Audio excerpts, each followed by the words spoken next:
My name is Missionary Steve Donley. We are missionaries to, right now, Whitehorse, Yukon, but we spent over 30 years in the Arctic, in the communities by the coast, near the Arctic Ocean. And a couple of stories that took place for us were surrounding transportation. The way we got to the three communities that we worked in was either by ice road, where the frozen river, they'd run a snow plow over it and widen it out, and we'd literally drive on a foot or so of ice, or more, but that would be about the minimum. So the ice roads, or in the summertime, we would travel by boat to these communities. And in those sometimes when transportation wasn't safe those ways, we would fly, take a small plane. And so we got stories for each one of those scenarios. First one was ice road.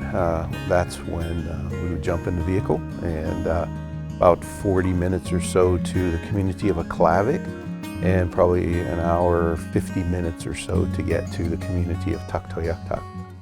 And we jump in the vehicle, we'd head out, and you'd be surprised driving on ice. You can get up to speeds 80, 90 kilometers an hour. If it's colder, you could actually go faster, 100, 120.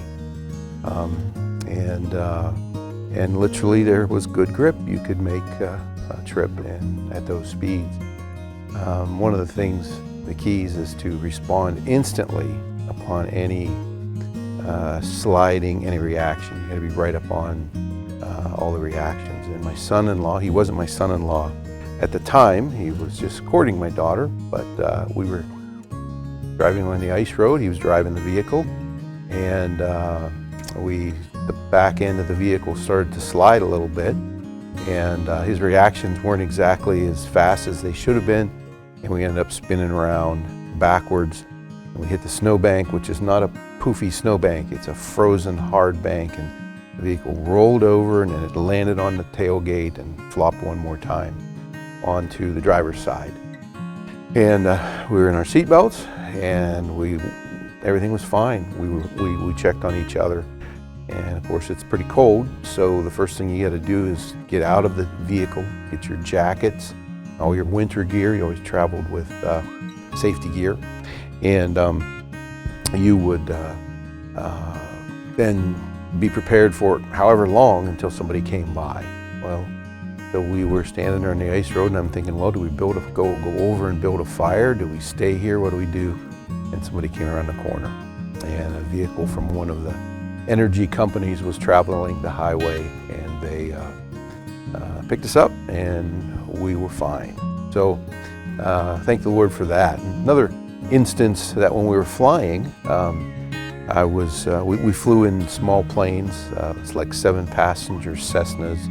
And I'd fly back and forth to Aklavik and sometimes Tuktoyaktuk. And we're flying to Aklavik. All of a sudden, from underneath the dashboard, smoke started to roll from underneath the dashboard. And we're about halfway on this trip back to Inuvik. And right away, the pilot flew into action. He switched off all of the avionics and all of the electronics. He isolated the power from the engine to just, the only thing the engine would do is operating by itself. The battery was cut off. The engine was producing its own energy to fire the spark plugs, and it actually then stopped whatever was starting to smoke. And we had to then fly for probably another 10 minutes or so with no avionics, nothing to guide the pilot except line of sight and an old-fashioned compass. It wasn't as dramatic as it was a clear day, but we landed, and with no issues whatsoever, and we come to find out that NAV Canada, one of the kind of aviation watchdogs, was in the facility checking this company because they were cooking the books, maintenance books, and I was on the very last flight that company ever made. They shut them down after that. Never to fly again.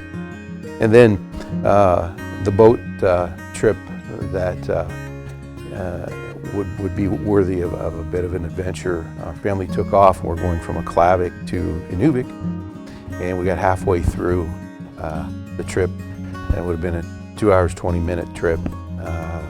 The boat engine seized up and we stopped.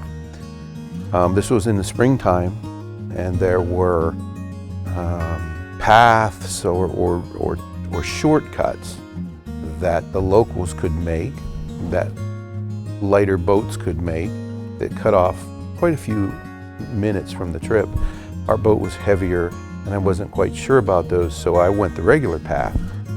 We broke down on the regular trail that should have had mixed traffic, and there was none. There was no boat traffic because they were all taking a shortcut. All night long we heard them within earshot. It was 24 hours of sunlight because it was summertime. The mosquitoes were horrible, just horrible. And I knew I needed to get to a part of the river where there would be regular boat traffic. And so I paddled and I paddled, and I'd get to a place where I'd pull and push with the paddle in the mud, and then I would cross the river because the current would switch, and I'd cross the river and the current would push me backwards, and I'd work. And so 15 hours we did this through the night, and finally I got to the point where I got to the big river where there would be traffic, and I tried to cross the river again by paddling. Lost the paddle, had to use my shotgun. It pushed me back. There was my paddle. Quite the ordeal. But finally I got to the point where I couldn't do any more. I just couldn't do it. I could not pull, I couldn't push, and we just had to sit and wait. And so obviously a lot of praying going on. And it wasn't long until about a half an hour, somebody was heading to a whaling camp, and they saw us stranded, and they came alongside and helped us. I felt pretty helpless at all of those times, but the Lord was with us. I know people were praying for us, and we made it through. So appreciate the opportunity to share some stories with you.